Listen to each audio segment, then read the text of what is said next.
പാലിയേക്കരയിൽ toll പിരിക്കുന്ന company ഒഴിവാക്കാൻ notice നൽകിയിരിക്കുകയാണ് ദേശീയപാത അതോറിറ്റി. കരാർ ലംഘനങ്ങളുടെ പേരിലാണ് GIPL കമ്പനിക്കെതിരെ നോട്ടീസ് നൽകിയത്. അല്ലെങ്കിലും നമ്മൾ ഈ ടോൾ കടന്നു പോകുമ്പോൾ ഈ GIPL കമ്പനിക്ക് ഒരു എല്ലു കൂടുതലാണെന്ന് തോന്നിയിട്ടുണ്ട്.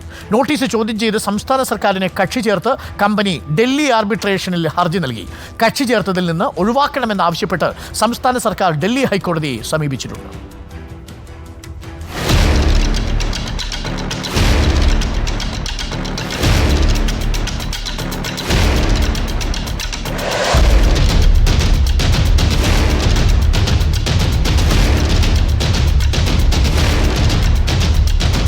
നിയമലംഘനങ്ങൾ തുടർക്കഥയാക്കിയ ടോൾ കമ്പനിയെ ടോൾ പിരിവിൽ നിന്ന് ഒഴിവാക്കുന്നതിനുള്ള അവസരം സംസ്ഥാന സർക്കാർ ഉപയോഗിക്കുന്നില്ല.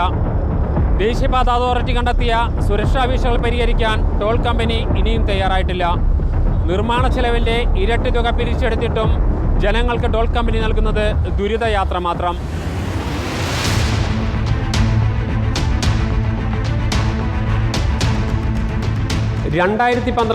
ഫെബ്രുവരി 10 മുതൽ 2024 ജൂൺ 29 വരെ 12 വർഷത്തിനിടെ GIPL കമ്പനി പിരിച്ചെടുത്ത ടോൾ തുക 1400 കോടി രൂപ.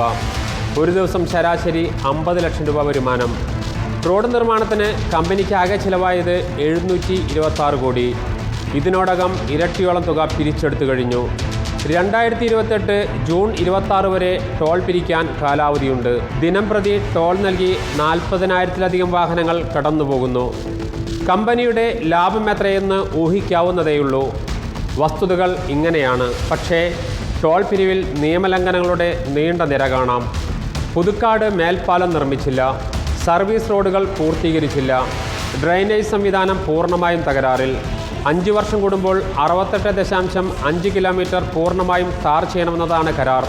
അതും ലംഘിക്കപ്പെട്ടു. പ്രത്യക്ഷത്തിൽ കാണാം കരാർ ലംഘനം. 1249 കോടി രൂപ പിഴയടയ്ക്കണം. കരാറിൽ നിന്ന് ഒഴിവാക്കണം. ഇതിനാണ് കമ്പനിക്ക് ദേശീയപാത അതോറിറ്റി നോട്ടീസ് നൽകിയത്. കമ്പനി ഇത് ചോദ്യം ചെയ്തു. കക്ഷി ചേർത്തതിനെതിരെ സംസ്ഥാന സർക്കാരും കോടതിയിലെത്തി. സർക്കാർ ഇടപെടലിലൂടെ കരാർ കമ്പനി ഒഴിവാക്കാമെന്നിരിക്കെയാണ് കമ്പനിക്ക് അനുകൂലമായ സർക്കാർ നീക്കം. പക്ഷെ ഇപ്പോൾ സർക്കാർ അതിൽ നിന്ന് ഒഴിവാക്കണമെന്ന് ആവശ്യപ്പെട്ടുകൊണ്ട് ഡൽഹി ഹൈക്കോടതിയെ ബന്ധപ്പെട്ടിരിക്കുകയാണ്.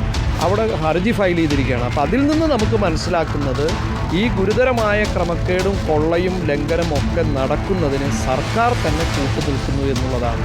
ജനങ്ങൾക്ക് കൊടുക്കേണ്ടതായിട്ടുള്ള ഒരു സൗകര്യവും കരാറിൽ പറയുന്നത് ഒന്നും ഇപ്പോഴും പൂർത്തീകരിച്ചിട്ടില്ല എന്ന് വിവരാവകാശ രേഖകൾ തെളിയിക്കുകയാണ്. അതിൻ്റെ ഏറ്റവും വലിയ തെളിവായിട്ട് ഇവർ സമയബന്ധിതമായി പ്രവർത്തികൾ പൂർത്തിയാക്കാത്തതിൻ്റെ പേരിൽ 1249 കോടി രൂപ ഈ ടോൾ കരാർ കമ്പനിക്കെതിരെ NHAI പിഴ ചുമത്തിയിരിക്കുകയാണ്.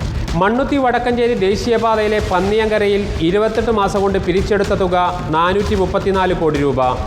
2022 മാർച്ച് 9 ടോൾ പിരിവ് തുടങ്ങിയത്. 1270 കോടി രൂപയാണ് നിർമ്മാണ ചെലവ്. തുരങ്കത്തിന് മാത്രം 130 കോടി രൂപ ചിലവഴിച്ചു. 10 വർഷമാണ് ടോൾ പിരിവ് കാലാവധി.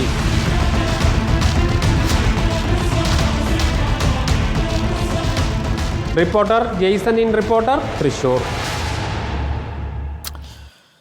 NHAIയുടെ നടപടി ആ അർത്ഥത്തിൽ കരാർ ലംഘനം നഗ്നമാണ് എന്നറിഞ്ഞതിനെ തുടർന്നാണെന്നാണ് മനസ്സിലാക്കുന്നത്. എന്തായാലും സംസ്ഥാന സർക്കാർ ഈ കക്ഷി ചേർത്തതിൽ നിന്ന് ഒഴിവാക്കണമെന്നാവശ്യപ്പെട്ട് ഡൽഹി ഹൈക്കോടതിയെ സമീപിച്ചത് ശരിയായില്ല എന്നാണ് പ്രതിഷേധിക്കുന്നവർ പറയുന്നത്. സർക്കാർ അത് പുനഃപരിശോധിക്കണം. അങ്ങനെയാണെങ്കിൽ മാത്രമല്ല, ഈ ടോൾ പ്ലാസകളൊക്കെ നമ്മൾ തീവിട്ടിക്കൊള്ള നടത്തുകയാണ് എന്ന കാര്യത്തിൽ യാതൊരു സംശയമില്ല. പ്രേക്ഷകർക്കെങ്കിലും അനുഭവപ്പെട്ടിട്ടുണ്ടാവുമല്ലോ. അറിയാതെ അതൊന്ന് ചാർജ് ചെയ്ത പോലെ ഇരട്ടി ചാർജ് കൊടുത്തു വേണം നമുക്ക് അതുവഴി കടന്നു പോകാൻ. എന്നാൽ അതുകൊണ്ട് എന്തെങ്കിലും പ്രയോജനമുണ്ടോ? ഇപ്പോഴും മിനിറ്റുകൾ നമ്മൾ ആ ക്യൂവിൽ കിടക്കാറുമുണ്ട് എന്നുള്ളതാണ്. സംശയമുണ്ടെങ്കിൽ നിങ്ങൾ പാലിയേക്കര വഴി തിരക്കുള്ള സമയത്തൊന്ന് പോയി നോക്കിയാൽ മതി. ഈ സംവിധാനത്തേക്ക് നിങ്ങൾ മനസ്സറിഞ്ഞ് നിങ്ങൾ ശപിച്ചു പോകുന്നൊരവസ്ഥയുണ്ടാവും. ഈ സംവിധാനമൊക്കെ ആരാണ് ഇങ്ങനെ ആക്കി മാറ്റിയതെന്ന് പ്രധാനപ്പെട്ട ചോദ്യമുണ്ട്. അതവിടെ നിൽക്കട്ടെ. എന്നാൽ പോലും അപ്പോൾ